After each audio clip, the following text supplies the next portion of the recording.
Well, the Art of Wellbeing exhibit is up and running. We've talked about it earlier last week. Well, Susan Latham launched this event 20 years ago. It's still going strong and expanding and has all sorts of side events as well. So good to see you. Thank you. Thank you for having me. Thank you for being here to talk about this. What an interesting idea to have this art that talks about, expresses your own sense of well-being and how the artists run with that theme. So there are also some lectures that will be going on and other pieces of this event. Yes, and actually when we started it 20 years ago, we actually always had a lot of health-related programming. That kind of died away over the years, and now since this is our 20th anniversary, we have brought that back. We'll have two lectures, programs in September. Everything is free. The art show is free. The programming is free. Karen Hill will be our first speaker on Thursday, September 14th at 6:30 at our church, First United Methodist Church in Henderson. And she is a registered dietitian. She has worked for years educating patients in the hospital, educating groups of people about diabetes. And we have found that we are now to the point of a majority of Americans are overweight and in the process possibly of developing pre-diabetes and then moving into diabetes. And we want people to realize that you can have a good amount of influence on how that goes with you yourself.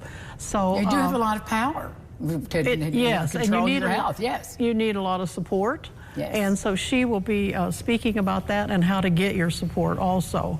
Then also our second speaker will be the Thursday after that. That first one is September 14th. The next one is September 21st.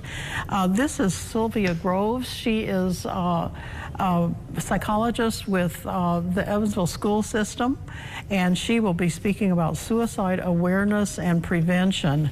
And suicide is actually considered one of the most difficult and complex human behaviors, and there was a time when none of us knew what to do if somebody was threatening suicide, and there's more and more literature and research coming out showing that this can be prevented. There are people that are most at risk are the men at any age, elders, first responders, veterans, farmers, minorities, LGBTQ and transgender youth and young adults.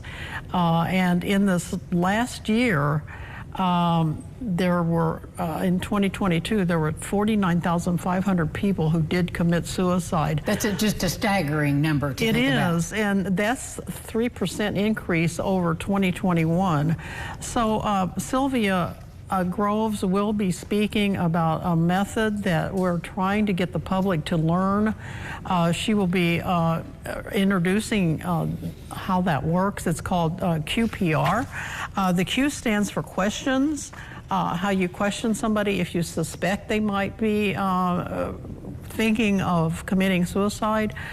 Persuasion, to help the person realize there's other answers besides just ending their life. They're under such a dark cloud and so depressed and feeling so helpless and hopeless that they cannot reach that solution. They need help with that.